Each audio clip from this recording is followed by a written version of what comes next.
The heart monitor wouldn't stop beeping, not loudly, not dramatically, just a steady electronic reminder that I was still alive, whether I felt like it or not.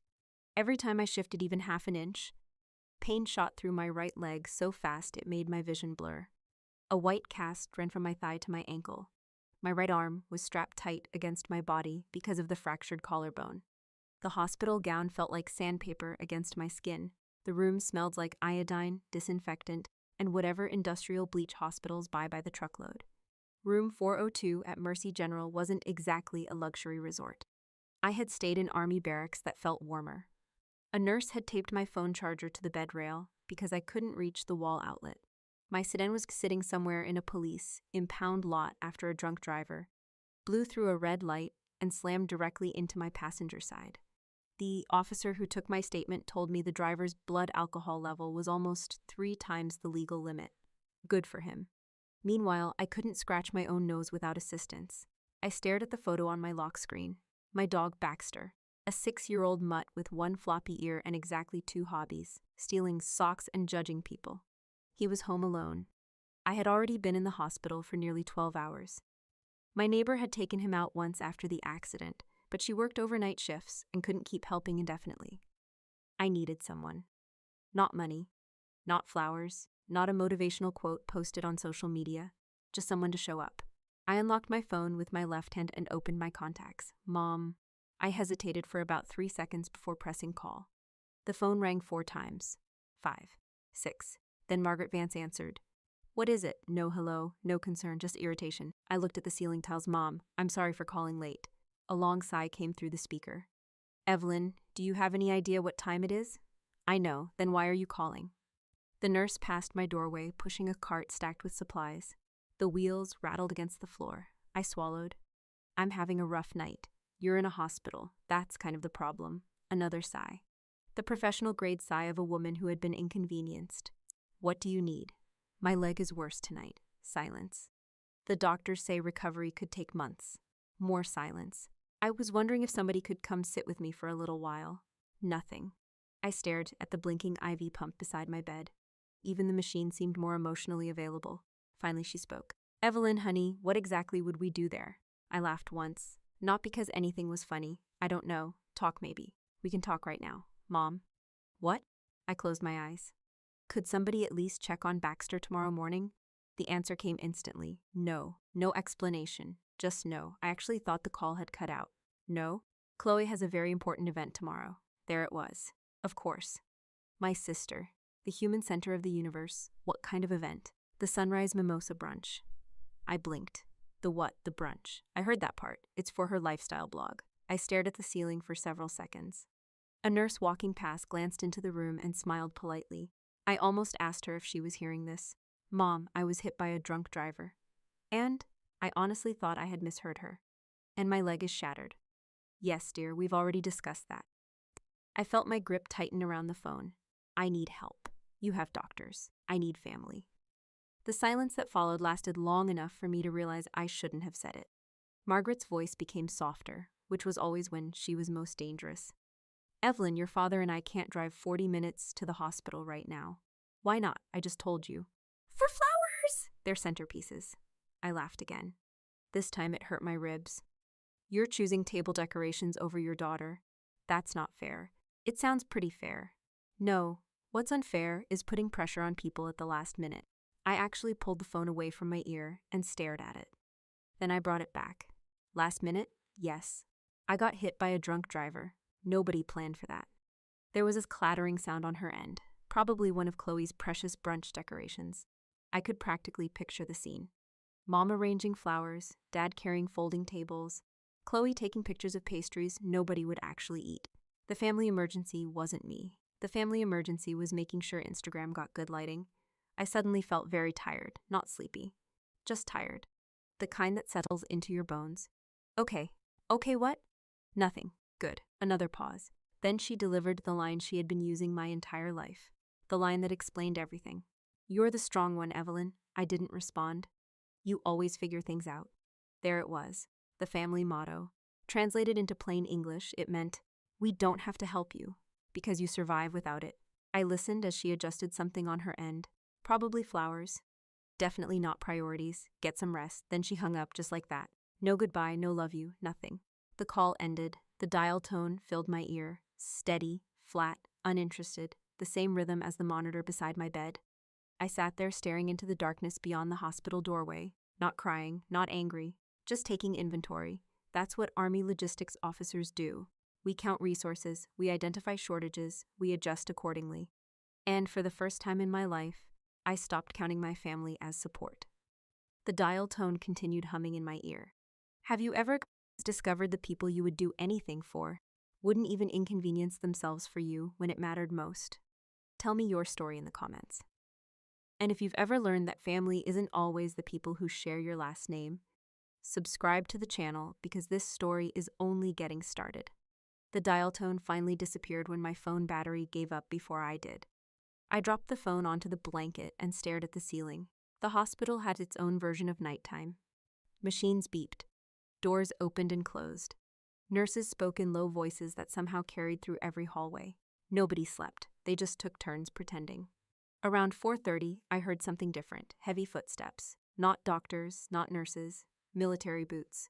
They moved down the corridor with the same steady rhythm I'd heard during deployment briefings, maintenance inspections, and supply runs that started before sunrise.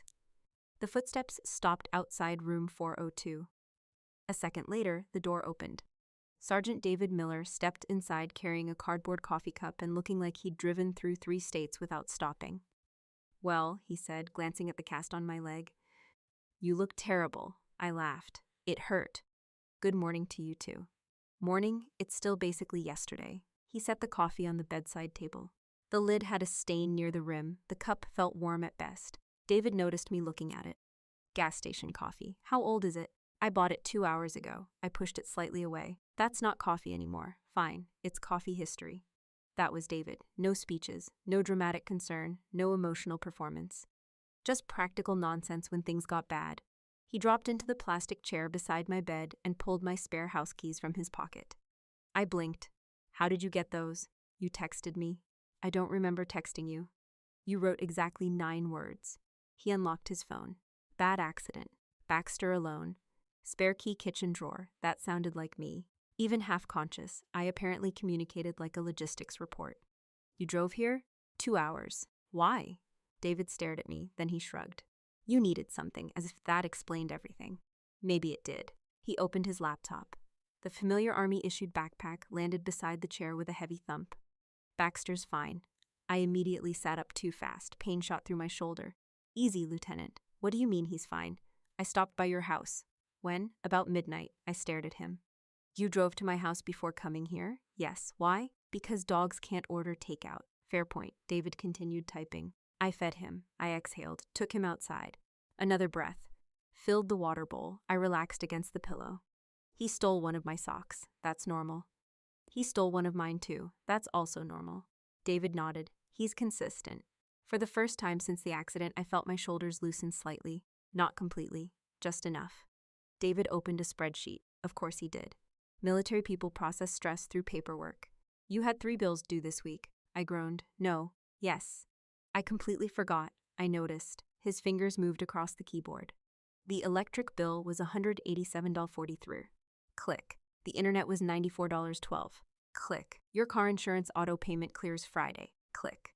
I stared at him. Did you just organize my life? You left your laptop unlocked. That's a terrible security policy. You should change your password. I narrowed my eyes. You figured out my password. Your password was Baxter29. I closed my eyes. I trusted the internet too much, clearly. The room settled into silence, comfortable silence, not the kind my family used. My family weaponized silence. David simply occupied it. Around 6 o'clock, he leaned back in the chair. You should sleep. You too. Nah. You drove 2 hours. I've had worse Tuesdays. It's Thursday. He looked confused, then checked his phone. Well, that's concerning. I actually laughed, a real laugh this time. The nurse passing outside smiled. A few minutes later, David was asleep. His head leaned awkwardly against the wall. His neck was bent at an angle that looked medically irresponsible. The plastic chair might have qualified as a war crime, but he stayed. Nobody asked him to. Nobody guilted him. Nobody manipulated him. He just stayed. The next afternoon, the door creaked open again. I expected another nurse. Instead, I saw Grandpa Artie, 84 years old, 6 feet tall once upon a time, maybe 5'10" now after decades of gravity-winning arguments. He leaned heavily on a wooden cane he'd made himself from hickory. The man had spent nearly 50 years repairing engines at Vance Machine Works before retiring. Even after retirement, his hands permanently looked like they belonged under the hood of a truck.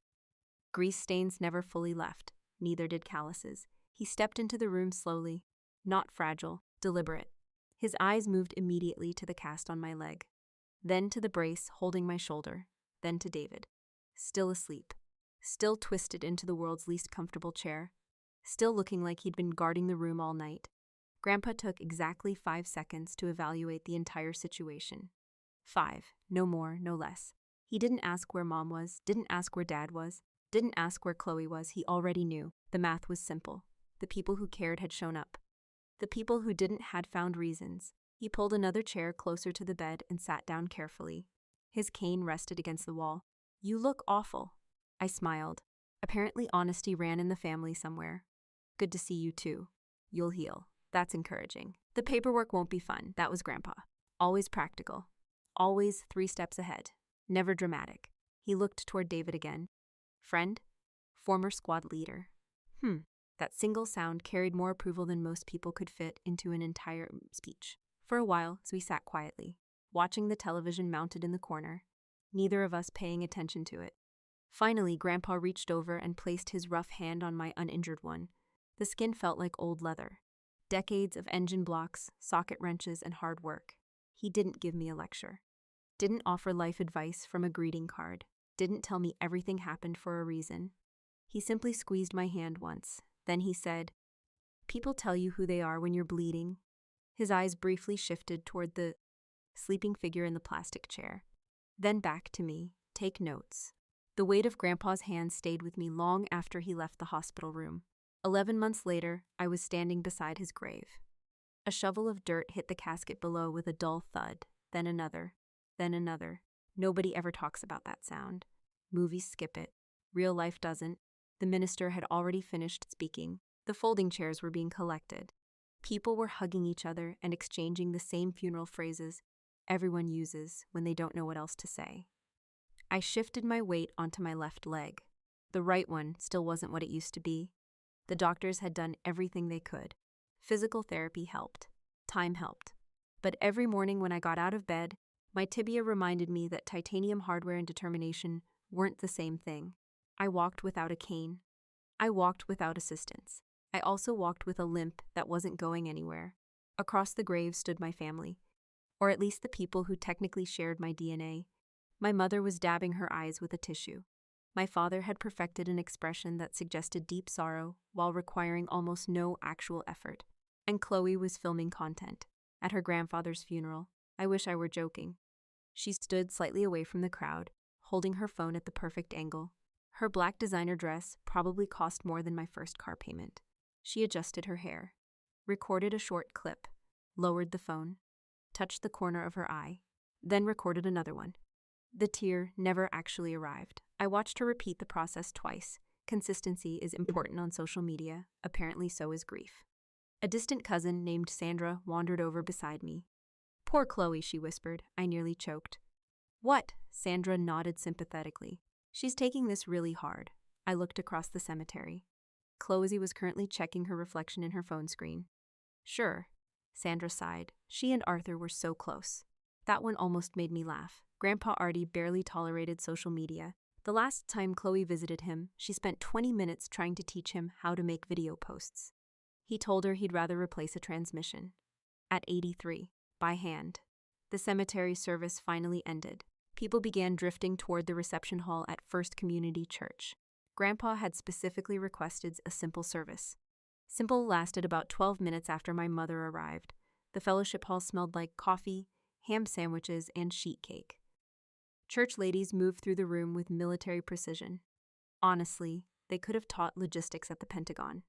I grabbed a plastic cup of water and found a corner near one of the windows. That's when Margaret Vance began her performance. My mother didn't join conversations. She hosted them. Within 10 minutes, she had gathered an audience of relatives, neighbors, former coworkers, and anyone unlucky enough to stand still.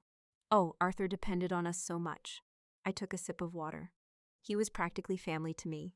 You were literally family to him. That's how fathers-in-law work. But we never minded helping. Another sip.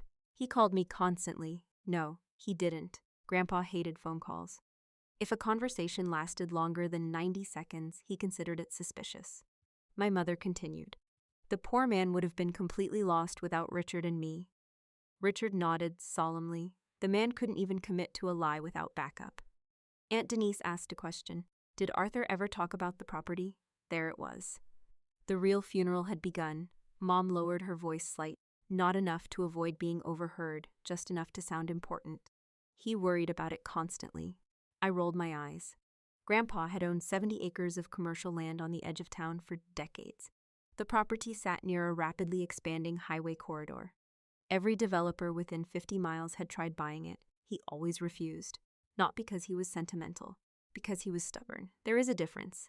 The land is worth a fortune now. Mom nodded. It certainly doesn't hurt. The group laughed. I watched her carefully. The sadness vanished whenever money entered the conversation. Then it returned the moment somebody mentioned Grandpa. Like flipping a light switch. The taxes alone will be complicated, Mom continued. The zoning situation too, Richard added. Thankfully, Arthur trusted family. That sentence hung in the air. I almost admired the confidence. Almost.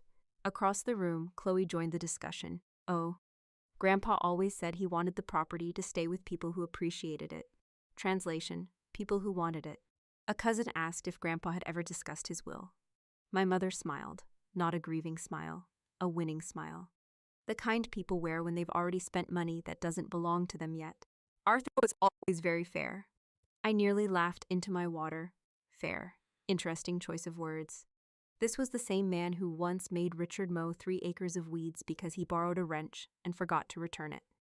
Grandpa believed consequences were educational. Meanwhile, Mom continued describing future possibilities. Renovations, investments, development opportunities, business partnerships. She wasn't talking about a dead relative anymore. She was shopping. The only thing missing was a calculator. I looked around the room. Nobody seemed to notice. Or maybe they did. Maybe everyone was simply too polite to say anything. Funerals create strange social rules. People tolerate behavior they would normally call insane.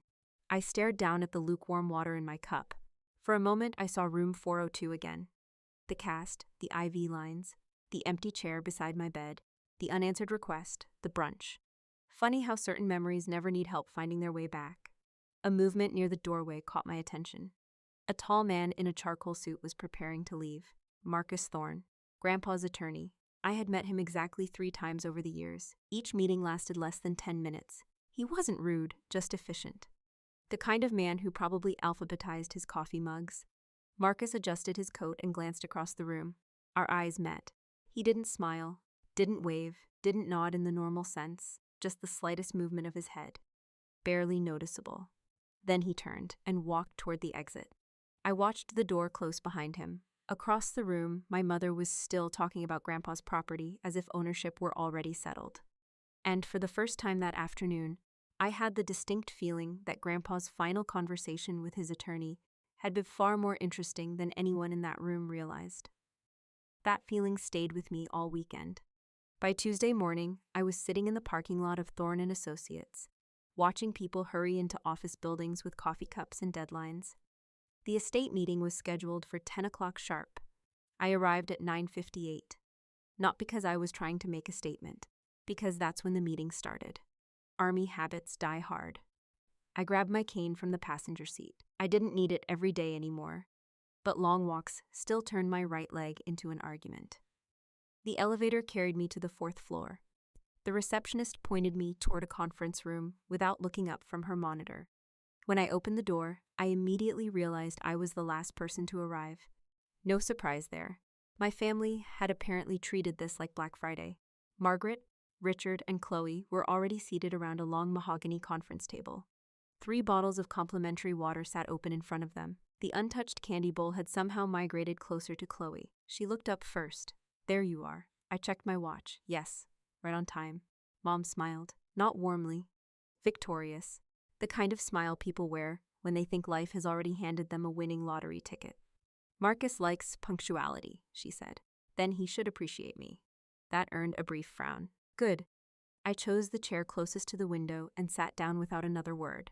The room itself looked exactly like what people imagine when they think of lawyers. Dark wood, heavy bookshelves, framed certificates. Furniture expensive enough to make you sit carefully. Outside the window, traffic moved through downtown Maple Grove in steady lines. Inside, Chloe was planning renovations. I'm thinking quartz. Nobody had asked. She continued anyway. The kitchen island needs to be bigger. Mom nodded, absolutely. Richard joined in. The old property alone should cover that. I looked out the window. Chloe pulled out her phone. Maybe marble. Mom tilted her head. Marble stains. Not if it's sealed correctly. We'll ask a contractor. Will, interesting choice of word. The estate hadn't even been discussed yet, but they were already spending it. I almost admired the confidence. Almost. The door opened at exactly 10.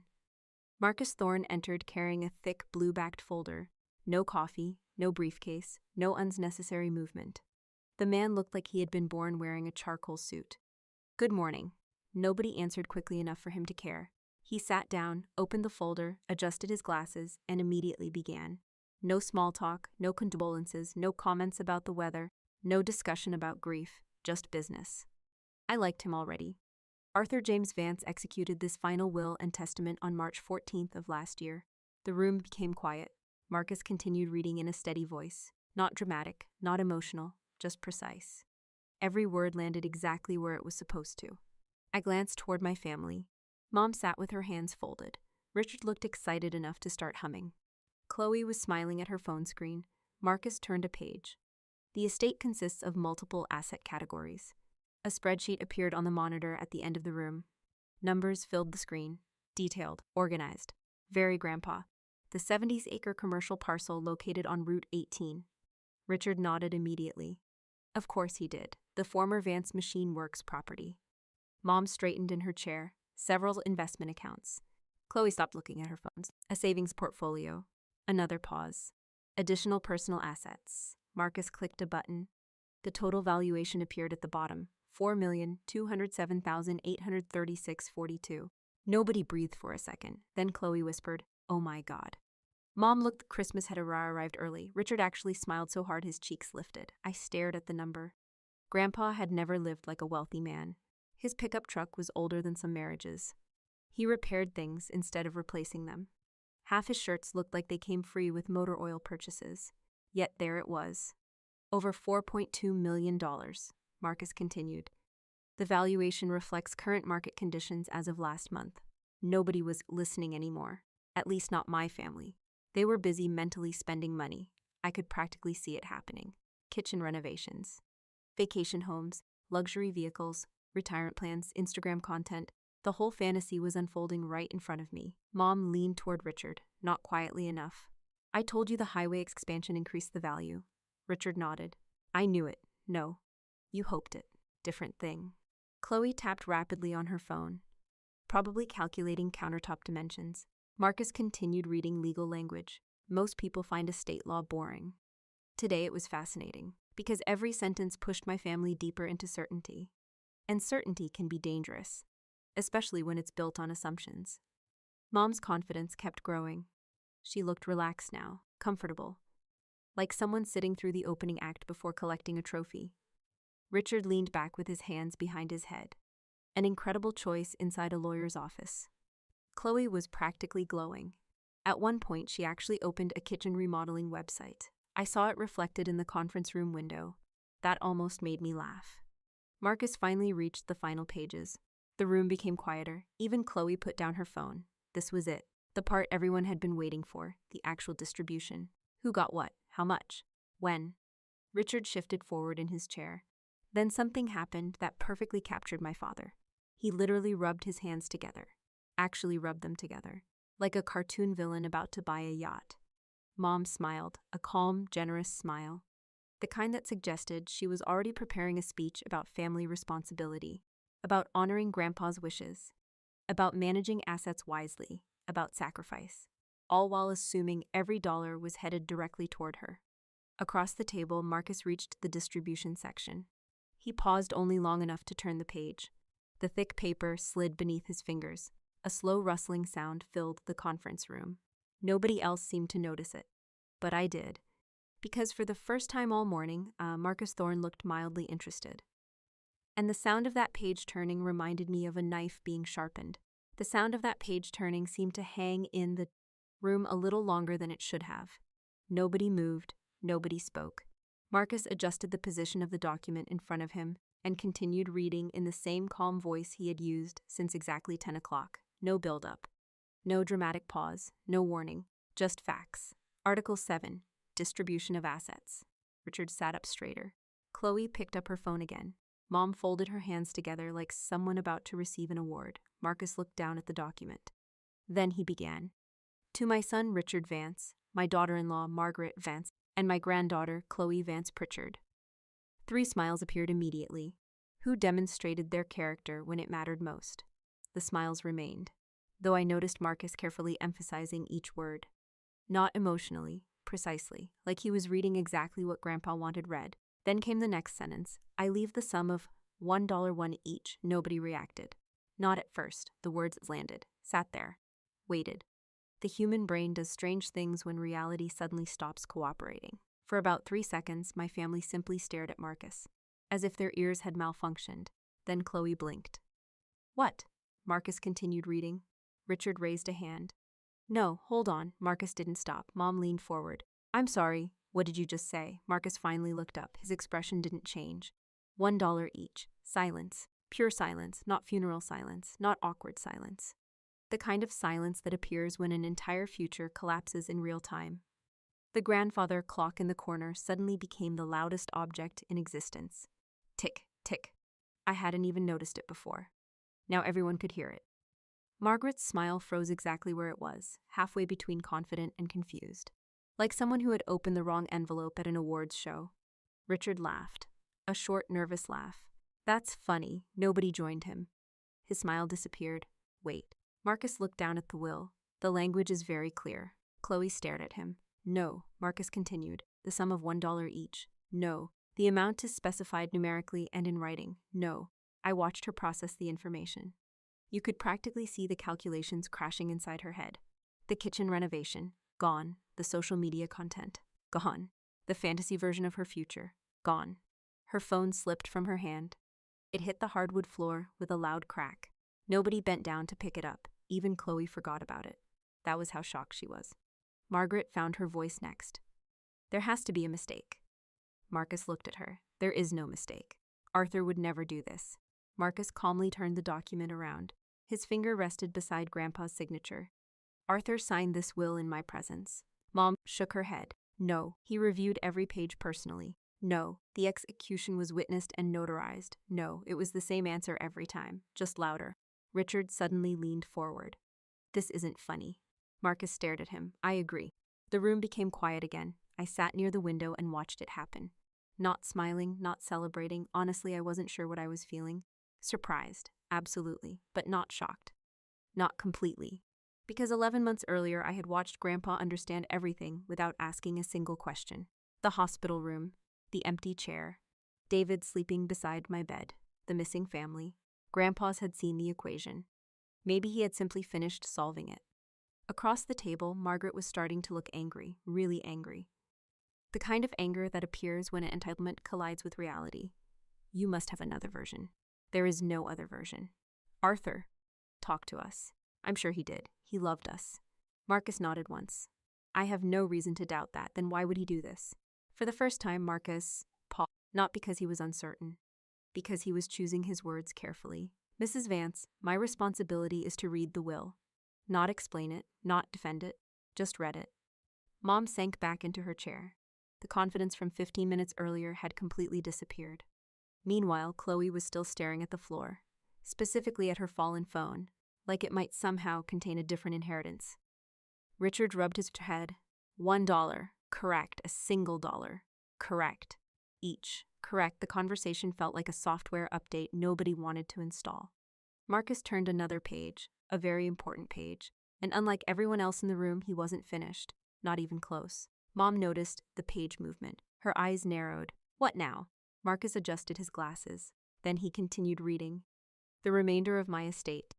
Every head lifted, including mine, including the 70-acre commercial property, all investment accounts, liquid assets, personal property, and any remaining holdings. Richard stopped breathing. At least it looked that way. Shall be transferred solely and irrevocably. Mom's face drained of color. To my granddaughter, Evelyn Vance. Nobody moved. Nobody blinked. Nobody spoke. The grandfather clock continued ticking. I could hear traffic outside the building. Somewhere down the hallway, a copier started running. Life continued. Inside the conference room, time had stopped. Marcus continued reading. She is the only one who knows how to carry a load without asking for applause. The words settled over the room. Grandpa's words. Not legal language, not attorney language. Grandpa. I could hear his voice saying it, could practically see him sitting beside that hospital bed.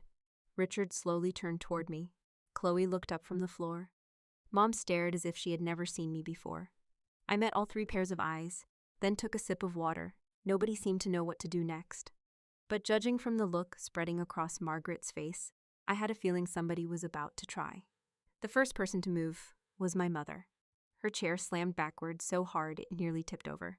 The sound echoed across the conference room. There is absolutely no way. There it was. The real Margaret Vance. Not the funeral version, not the church version, not the smiling, reasonable version she showed the world.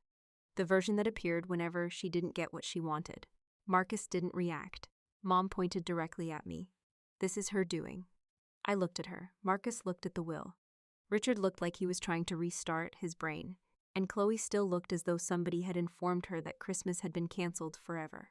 This is manipulation, Mom snapped. Marcus calmly folded his hands. Mrs. Vance?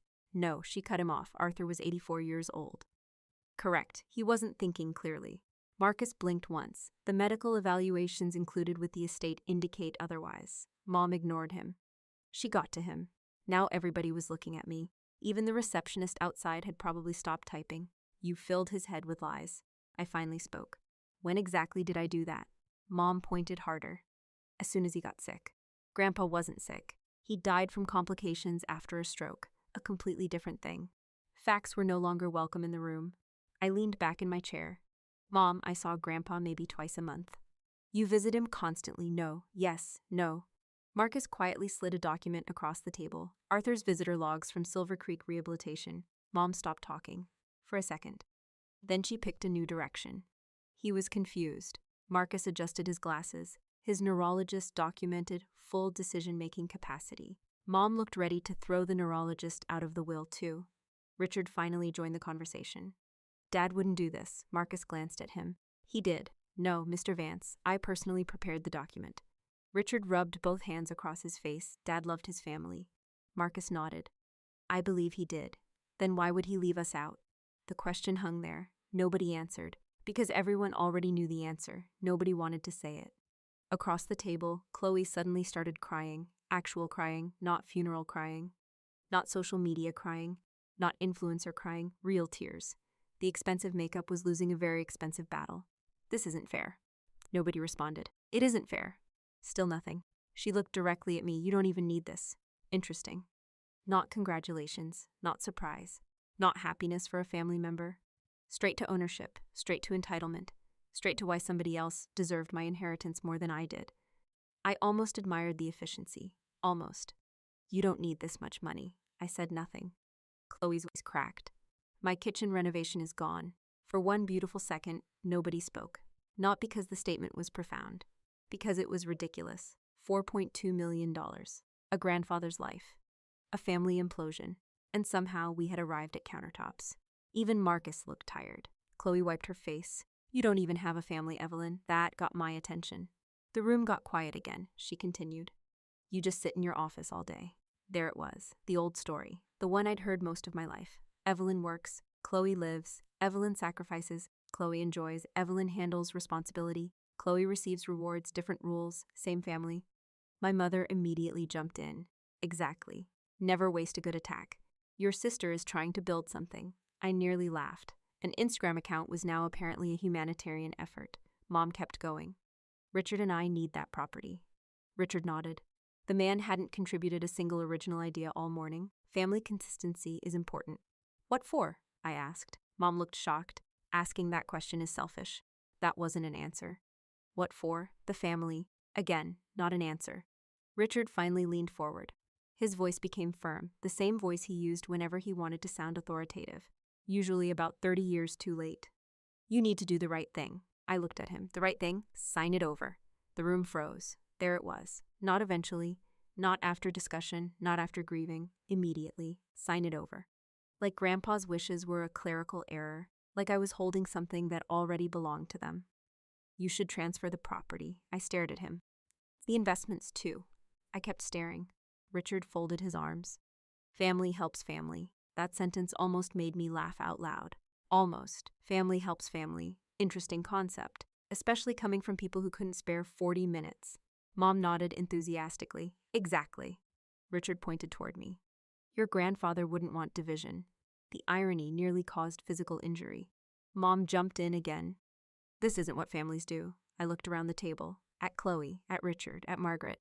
3 people who suddenly cared deeply about family obligations the moment money entered the room. The timing was remarkable. My mother was practically shaking now. Her face had turned bright red. The polished image was gone. The calm voice was gone. The performance was over. All that remained was demand. You owe us. That sentence landed harder than everything else, not because it hurt, because it explained everything. The hospital, the years before it. The years leading up to this moment. Love had always come with invoices, approval had always required payment, and family loyalty only flowed in one direction, toward them, never away from them. Mom kept talking, louder now, faster. Words colliding with each other. After everything we've done for you, you can't be serious. How could you let this happen? Family comes first. Family loyalty matters. Family helps family. The phrase kept repeating, over and over. Like saying it enough times would turn it into truth. I didn't interrupt, didn't argue, didn't defend myself, didn't raise my voice. For most of my adult life, I'd managed supply operations worth millions of dollars. I'd coordinated convoys under pressure, solved problems while people were actively trying to create bigger ones. Compared to that, this wasn't even difficult. I simply sat there and watched my mother scream about family loyalty. And for the first time in my life, I realized I didn't need to say much at all, because the truth was already sitting in the room with us. It just hadn't been introduced properly yet. My mother was still talking. Actually, talking wasn't the right word anymore. She was spiraling. Every sentence came out louder than the last one. Every argument contradicted the argument before it. At one point, she accused me of manipulating Grandpa. 30 seconds later, she claimed Grandpa didn't know what he was signing. Those 2 theories didn't seem particularly compatible. Nobody pointed that out. Mostly because nobody could get a word in. Richard had started pacing. Chloe was crying into a tissue that looked increasingly expensive. Marcus sat quietly behind the conference table like a man who had seen this exact movie before. Probably several times. I reached down and opened my purse. Nobody noticed. That alone was impressive. Apparently, $4 million can make people miss basic movements. I pulled out a folded sheet of paper. The paper wasn't dramatic. No fancy folder, no legal binder, just a standard printed document. The edges were slightly worn from being folded and unfolded over the past year. I placed it on the table. Then I slid it across the polished wood toward my parents. The movement finally got their attention. Mom stopped talking. What is that? I looked at her. Read it. Richard grabbed the paper first. His eyes moved across the page, then slowed, then stopped. I watched the color leave his face. Mom snatched it from his hands. The room became quiet again, not because anyone wanted it to, because everybody suddenly remembered something. The document was my hospital discharge report. Room 402, Mercy General Hospital. 11 months earlier. The date sat clearly at the top. The injuries were listed beneath it. Fractured clavicle, multiple tibial fractures, emergency surgical repair, restricted mobility, recovery estimate, medication instructions, follow-up appointments, everything documented, everything real, and attached to the final page was something even simpler. The emergency contact log. The names, the phone calls, the timestamps. Mom stared at it. I could almost see the memory returning, not because she felt guilty, because she recognized it. You kept this? I nodded. Of course. Nobody said anything. So I finally did. You told me I was the strong one when my leg was shattered and I asked for help. Silence. You said you couldn't spare an hour because Chloe had a brunch. More silence. The grandfather clock continued ticking in the corner. I looked directly at my mother. Grandpa was sitting in the corner of that hospital room when you said it. Mom's eyes widened, very slightly, just enough. The memory had arrived. I leaned forward. You priced me at 0. Nobody moved. Nobody interrupted. Nobody had a comeback. Because some statements don't require debate. They just sit there, like evidence. Across the room, Chloe wiped her eyes. That's not fair. I looked at her. Really? You can't blame everything on one day. Interesting. Not deny it, not explain it, not apologize, just argue about the consequences. I nodded slowly. You're right. For a second, she looked relieved. Then I continued. It wasn't one day. The relief disappeared. It was every birthday you forgot. Nobody spoke. Every holiday that revolved around Chloe. Silence. Every time I was expected to solve my own problems because somebody decided I was strong enough. Richard shifted uncomfortably. Mom looked away. I kept going. Not angry, not emotional, just accurate. The accident didn't change anything. Another pause. It revealed it. That one landed. Because everyone knew it was true, even them. Especially them. Richard finally found his voice. That's ridiculous. I looked at him. Is it? Of course it is. Then tell me who came to the hospital. He opened his mouth. Nothing came out. I waited. Still nothing. Because we both knew the answer. David. Grandpa. Nobody else. Richard sat back down heavily. The fight was leaving him. The room felt different now. Not louder. Smaller. Like reality had finally entered and demanded a seat at the table. Then Richard made a mistake. A huge mistake. One of those mistakes people make when they realize they're losing. His face hardened, his jaw tightened, and he pointed toward Marcus. Fine. Marcus looked up. We'll sue. The room froze. Richard continued. We'll challenge the will. Mom immediately nodded. Absolutely. Chloe joined in. Yes. Richard's confidence started returning, the way confidence always does when it's built entirely on denial. We'll drag this through court. He pointed at me. You think you've won? Here we go. We'll tie this estate up for years. Mom nodded again. Years. Richard crossed his arms. You'll spend a fortune on lawyers. Chloe looked encouraged for the first time all morning. There won't be any property transfers. Mom smiled. A small smile. But a smile the family had found hope. Litigation. Nothing heals disappointment quite like revenge planning. I glanced at Marcus. For the first time all day, he almost looked amused. Almost. He adjusted his glasses, reached into the blue-backed folder, and pulled out one final page. Then he delivered the sentence that ended everything. I wouldn't advise that, Richard. The confidence disappeared instantly. Richard frowned. What? Marcus pointed to a section near the bottom. His voice remained calm, professional, completely certain. Arthur included a no-contest clause. Nobody spoke. Richard blinked. A what? A no-contest clause. Marcus folded his hands. If any beneficiary challenges the validity of this will, that beneficiary immediately forfeits their inheritance. Mom stared, Chloe stared, Richard stared. Marcus nodded toward the document. In your case, that inheritance is $1. The room became perfectly still, again. Marcus offered the final piece. The paperwork is ironclad. Nobody argued, nobody threatened, nobody shouted, because there wasn't anything left to attack. Grandpa had anticipated every move, every excuse, every strategy, every tantrum. And somewhere in the silence that followed, I realized something. This wasn't revenge. Grandpa hadn't punished anyone. He had simply written down exactly what he saw. The paperwork had done the rest. Nobody spoke for several seconds after Marcus finished. The room felt strangely empty. Not physically, emotionally. Like all the noise had finally run out of fuel. My mother stared at the will. My father stared at the table. Chloe stared at nothing. For the first time all morning, nobody had a new argument. No loophole. No accusation. No strategy. Just reality. And reality had arrived with signatures, witnesses, notarization stamps, and a very experienced attorney. You can argue with people. You can guilt people. You can manipulate people. You cannot negotiate with paperwork that was prepared correctly. Especially when the person who prepared it spent 40 years making sure nobody could. Marcus quietly organized the documents back into the blue folder. The sound seemed unusually loud. Maybe because everyone else had stopped talking. Eventually, Mom found her voice. Not the angry one, not the screaming one. Something smaller. Arthur wouldn't want this. Marcus didn't even look up. Arthur wrote it. Silence. A painful silence. The kind that doesn't leave room for imagination. Richard rubbed his forehead. Again. He'd been doing that all morning. Like maybe enough friction would produce a different outcome.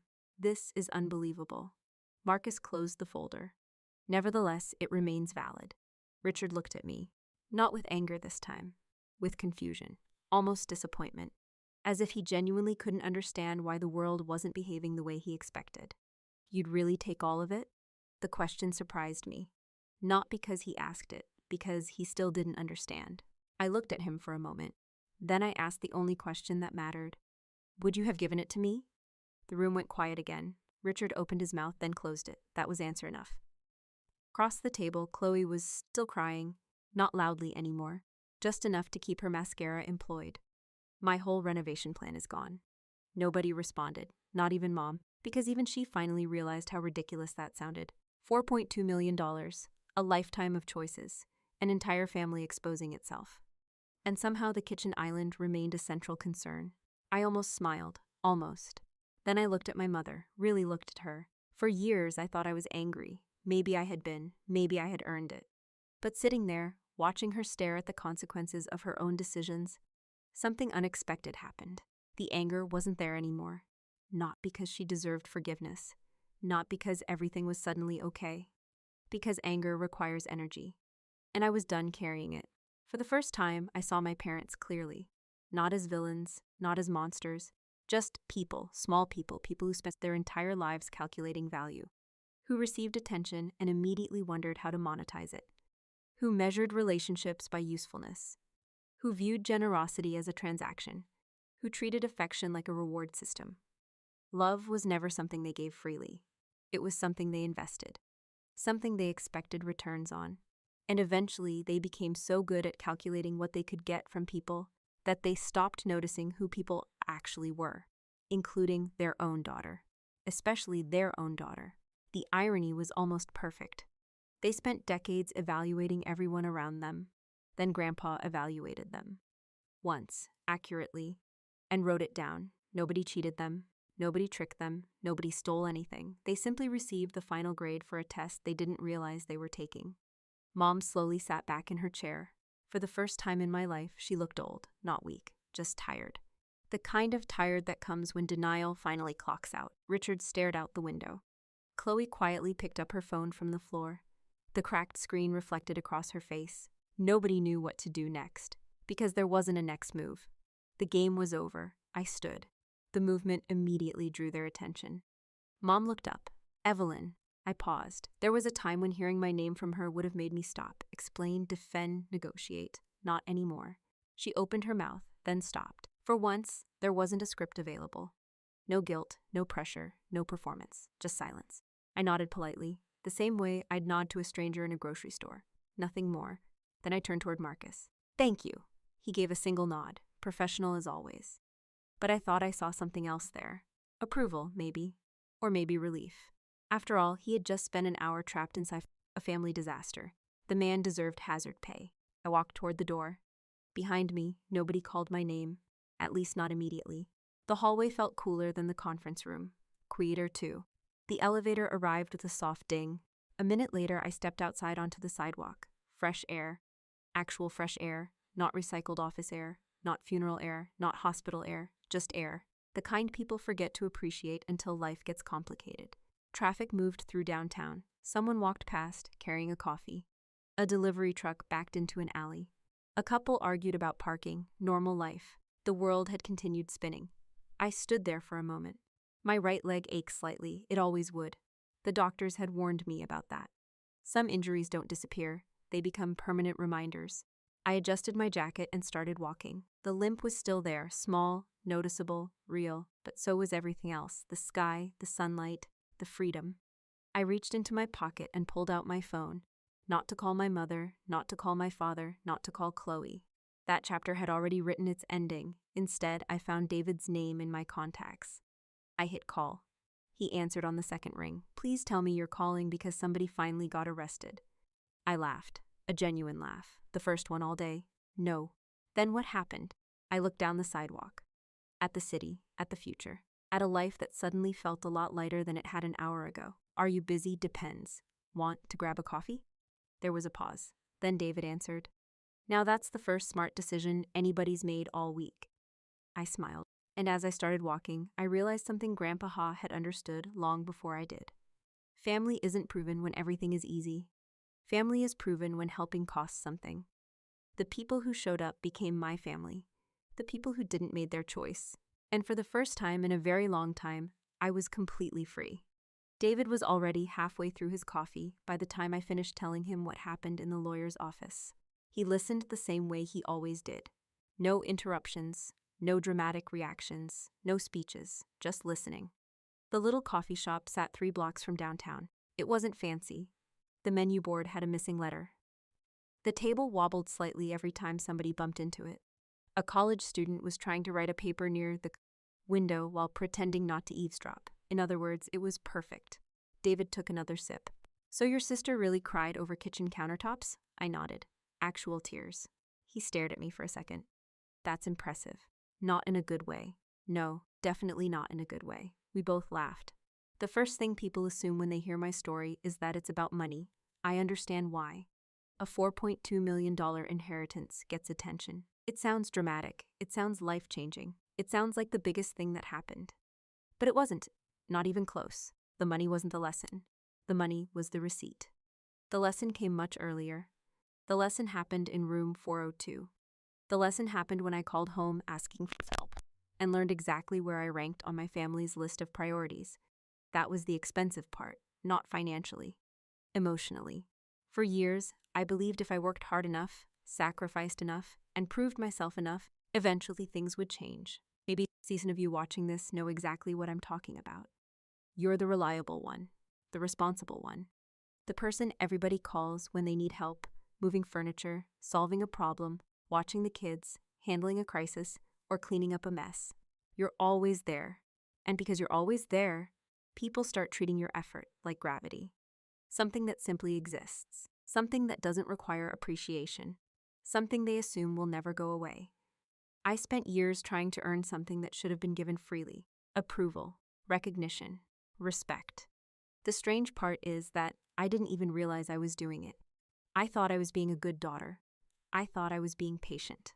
I thought if I kept showing up, eventually my parents would see me differently. Eventually they would notice. Eventually they would appreciate it. Eventually. That's a dangerous word. Because eventually can steal decades from your life. One of the hardest truths I ever learned is that some people are not withholding love because you haven't earned it yet.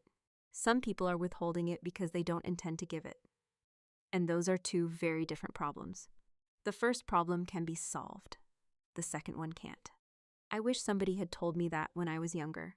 It would have saved me a lot of frustration. David set his coffee down. You know what's funny? What? Your grandfather figured it out in about 5 seconds. I smiled. He wasn't wrong.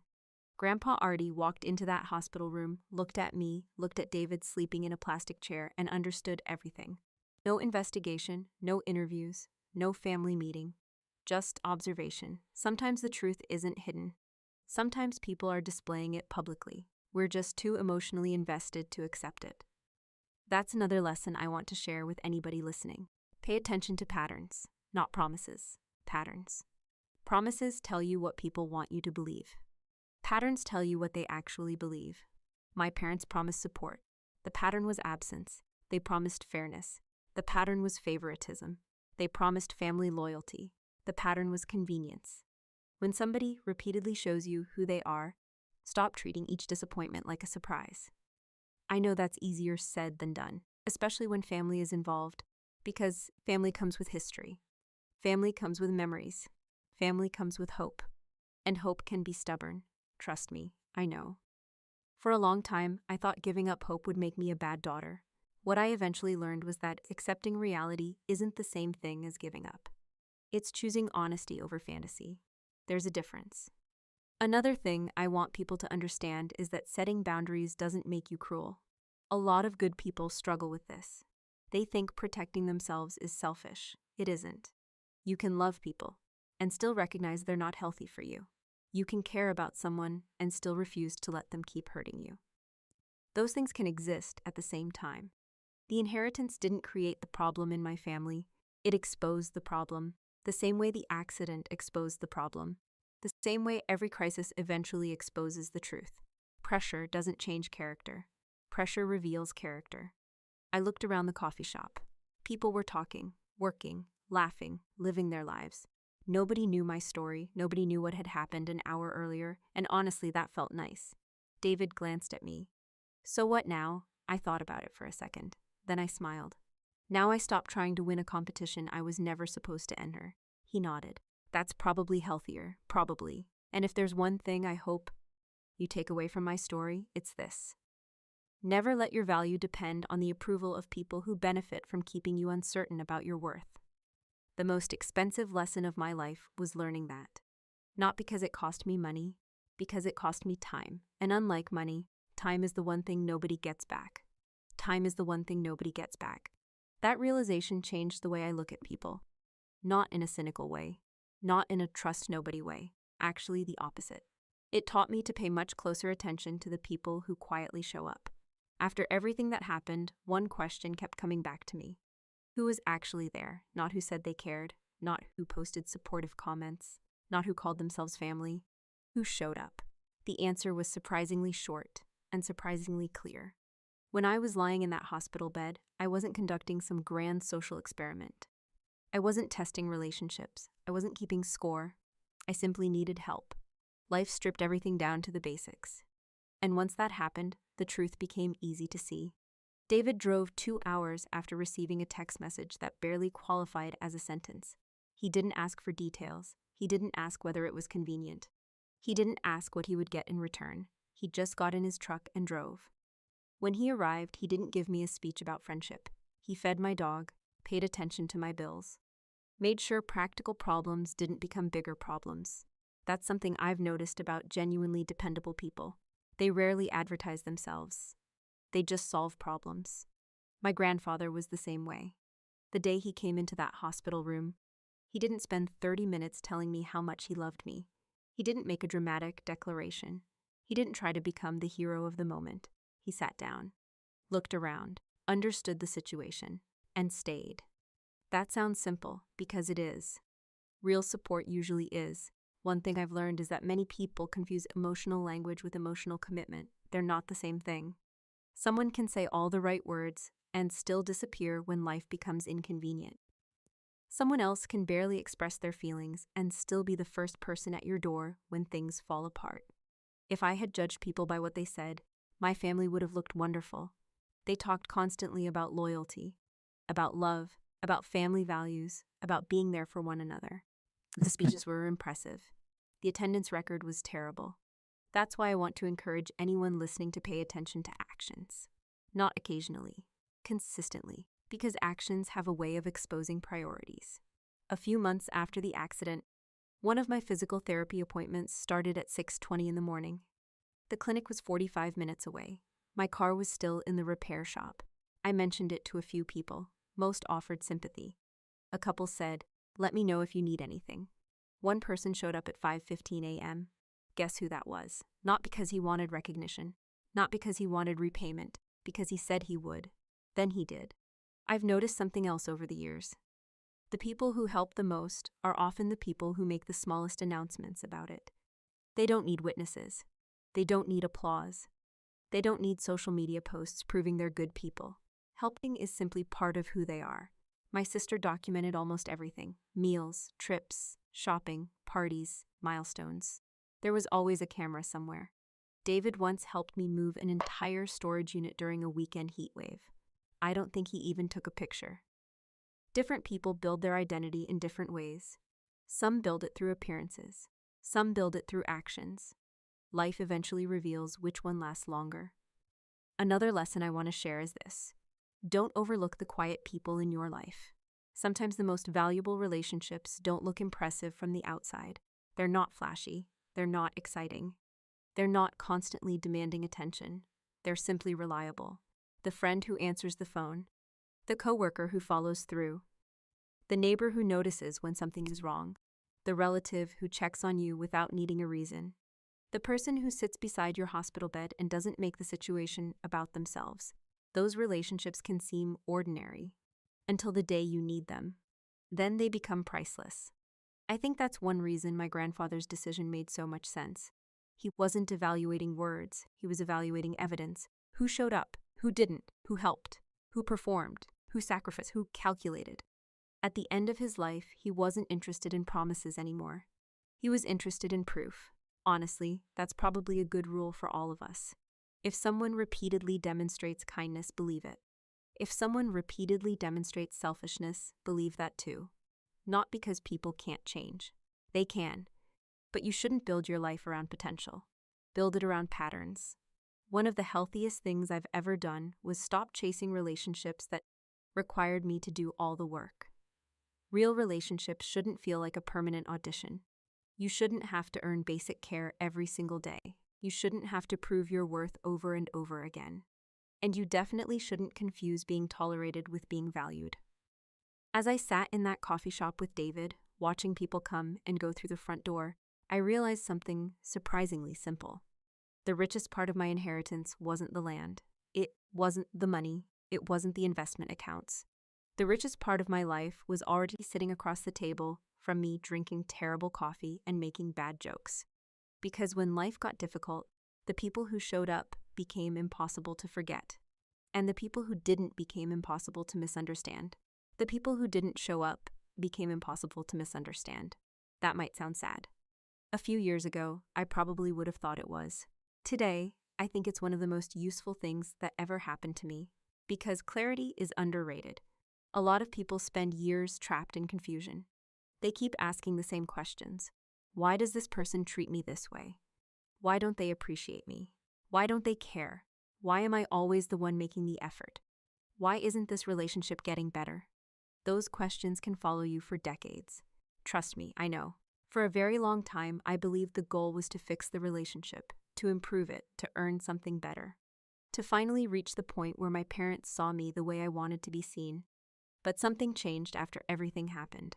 Not overnight, not dramatically, just gradually. I stopped trying to solve a problem that wasn't mine. That's the part I want people to hear. Sometimes the healthiest thing you can do is stop taking responsibility for somebody else's choices. You cannot force people to be fair. You cannot force people to be grateful. You cannot force people to be loving. And you definitely cannot force people to become the version of themselves you've been hoping for. At some point, reality deserves a seat at the table. The funny thing is that many people watched my story and probably thought the happiest moment was when I inherited the money. It wasn't, not even close. The happiest moment happened long before that. It happened the day I stopped waiting. The day I stopped expecting a different outcome from the same people.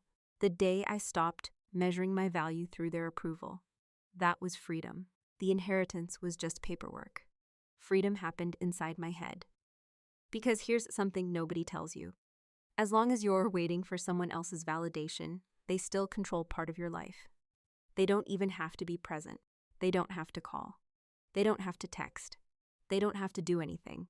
Your hope does the work for them. And hope can become a prison if you're not careful. That doesn't mean becoming bitter. It doesn't mean becoming cold.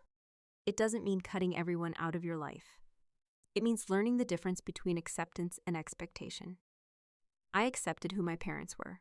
I stopped expecting them to become somebody else. Those are not the same thing. One creates peace. The other creates disappointment. If I could sit across from every person watching this right now, there are a few things I would tell them. Not because I'm smarter, not because I have all the answers. Just because I've lived through something that forced me to learn. First, trust actions more than promises. People can promise anything. Actions require effort. Effort is expensive. That's why it's honest. Second, stop feeling guilty for having boundaries. A boundary is not punishment. A boundary is information. It tells people where your responsibility ends and theirs begins. Healthy people respect boundaries. Unhealthy people usually get angry at them. That alone can teach you a lot. Third, invest your energy in relationships that invest back. Notice I didn't say perfect relationships. Those don't exist. I'm talking about mutual relationships. Relationships where care travels in both directions. Relationships where you're not carrying the entire load by yourself. Because eventually, even the strongest person gets tired. I learned that one in a hospital bed. Fourth, stop auditioning for love. You should never have to spend your entire life proving you deserve basic respect. The people who genuinely care about you are not keeping score every day. They're not waiting for you to earn your place. They're not constantly moving the finish line. And finally, Pay attention when life reveals character. Most people don't reveal themselves through speeches. They reveal themselves through decisions, through priorities, through behavior, through consistency, and through what they do when helping you costs them something. That's the lesson Grandpa Artie understood before anybody else. I still think about him often, not because of the inheritance, not because of the land, not because of the money, because he left behind something more valuable.